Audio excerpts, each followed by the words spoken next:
Hey there guys, welcome back to BackPocketGameReviews, and now we're going to talk about Sony's E3 press conference. For those of you who are new to the channel, don't forget to click that subscribe button, and also if you enjoy the video, don't forget to drop a thumbs up. That's what helps my channel visibility. If you want to follow me anywhere else, all the links are in the description box for my Teespring, Patreon, Twitter, Discord server, Xbox ID, and my PSN. So let's kick this off. So Sony had a pretty short press conference, to be honest. There were a total of 12 games that I have written down here. 12. That's relatively light compared to some of the other conferences. When we're talking about specifically like Xbox or even Ubisoft. So, started off with The Last of Us Part 2. We already knew we were getting The Last of Us Part 2. Don't make that seem like I am discrediting The Last of Us.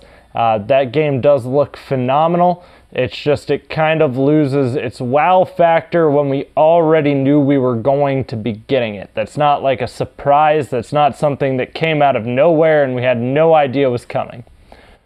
We now know that we got to see some gameplay. The gameplay does look phenomenal. Everything Naughty Dog makes is typically phenomenal.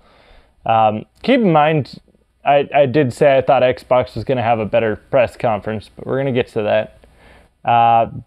Black Ops 3 remastered maps. So if you pre-order Black Ops, I believe it was if you pre-order, you get the Back in Black pack. I don't know. I don't follow Call of Duty very much. I was also having some sound difficulties alongside me trying to stream it. I just got my computer back up and running, so. Days Gone. They showed a little teaser trailer of that, so we haven't really gotten too much more of that. We did get a pretty decent trailer of it last year and some gameplay. Destiny 2, the Forsaken DLC. I feel that's kind of a swing and a miss just because, again, Destiny doesn't really have the following that it used to. A lot of people feel burnt by Destiny 2, yet it still has a lot of fans, but the DLC did look good. I won't go into any parts of it for those of you who are big Destiny fans, because there is kind of a big piece you're going to want to see. Ghost of Tsushima. This is like the second or third game this E3 I thought was going to be Tenchu, and it wasn't. But it does look very good. I believe if I remember correctly, it was by Sucker Punch. But it did look really well done. The graphics were insanely gorgeous. There was this fight scene where they're two samurais battling, and they're in like all these leaves that are coming down, and the movements and the way it interacted with the leaves were just flawless. That was really well done. That's probably like the first real surprise that's on this list, by the way. Resident Evil 2. So there you go, there's that. That comes out January 25th, 2019.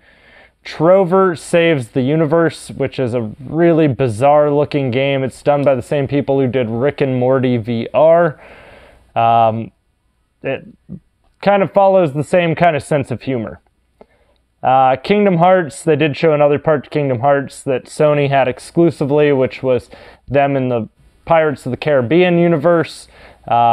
But we've already seen Kingdom Hearts now. This was literally the third time we've seen Kingdom Hearts on stage, and this wasn't even the first time we got a release date for it.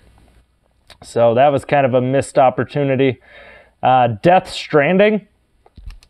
I was kind of interested in Death Stranding, but then they played a trailer tonight that literally just made me say, what the fuck is this? Yeah. It's literally that confusing. I have no idea what's going on. They use babies, like in these pod things that are strapped to themselves to power these gadgets, apparently, and it looks like they eat fetuses. I don't really know what's going on. It's pretty crazy, but I'm pretty sure they're eating babies. I don't... Good job, Kojima. You've confused me more than you did with all of the Metal Gear Solid plot lines. Nioh 2. That was surprise number 2 that we got on this list. Everything else we kind of knew was going to be there to some extent, outside of Ghost of Tsushima. Resident Evil 2 was rumored, and And then Nioh 2 was kind of a surprise, at least to me. I didn't really follow the original Nioh game. I didn't play it. I know it has a very big following, and I've heard it's kind of like Ninja Dark Souls, at least in difficulty level-wise. But I do know it has a decent following gameplay-wise. So, I'm sure some people are very excited about that. Spider-Man. They did show off a lot of Spider-Man gameplay. We did already know Spider-Man was going to be there. That's not anything new. They did show off some of the villains. Electro, Vulture, Scorpion, and Rhino. Some other dude that I had no idea who the hell he is. And then a mystery bad guy that Spider-Man looks up at and goes, "You." I have no idea who it is, but my assumption is going to be that it's Kingpin. Just my educated guess. Spider-Man looks amazing.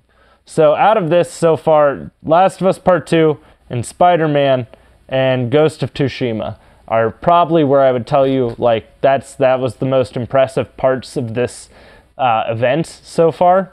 They had these really weird clips in between some of the trailers of, like, these weird things playing instruments. It was kind of weird and odd, and they did this like talk show style thing where the CEO of Sony had two guys there pretty much stroking him off under the table. Is how it came off.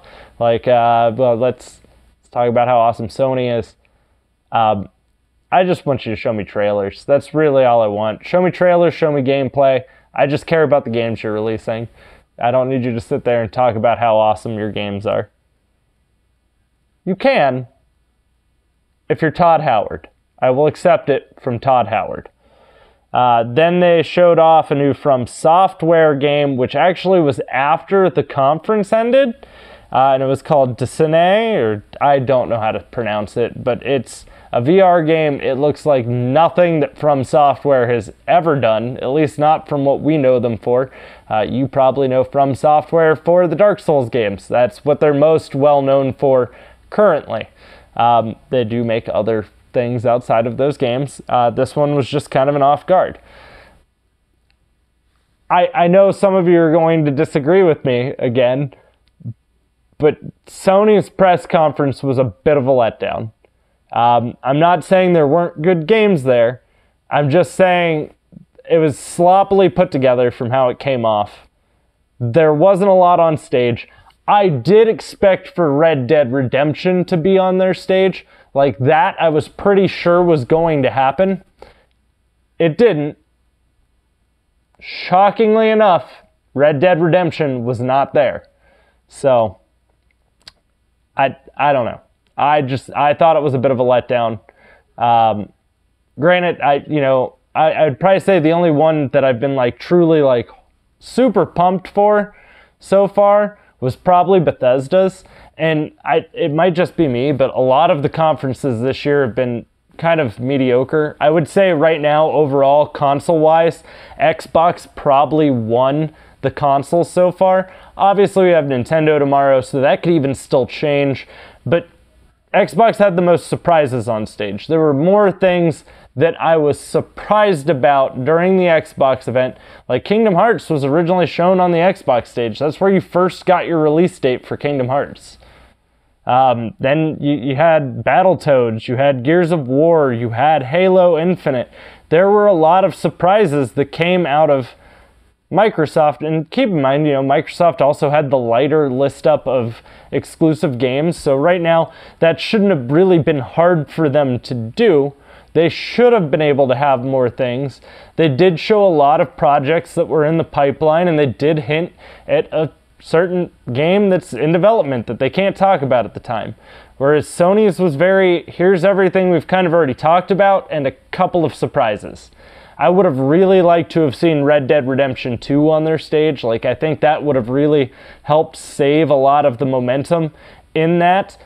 Even the crowd seemed very shocked that that was it. Like, it just, outside of The Last of Us Part 2, that was the only time the crowd went truly, like, wild. So I don't know. Maybe it's just me. Maybe it's just me getting old and now I'm persnickety, and next thing you know, I'm going to be yelling at the kids to get off my lawn. But I don't think that was a winning E3 conference, at least not from my perspective. I might be wrong. You can let me know in the description box down below or in the comments down below. I'm willing to discuss this with you. Obviously, I like to talk, and I like to talk to you guys. So let me know what you guys think down there. I'm kind of curious on what your feedback is with it. Did you think that they did awesome? Do you think it was kind of a letdown? The little village is cool, so like if you were there, I'm sure that experience would have been even better for like the Spider-Man game. But I don't feel like that conference really was. I could see why Sony's saying next year is going to be their slowest year. But you also have some other things we're going to talk about in another video here very shortly. So let me know what you guys think, as I said, down below. And I'll have plenty more content coming for you guys soon. Thanks for watching.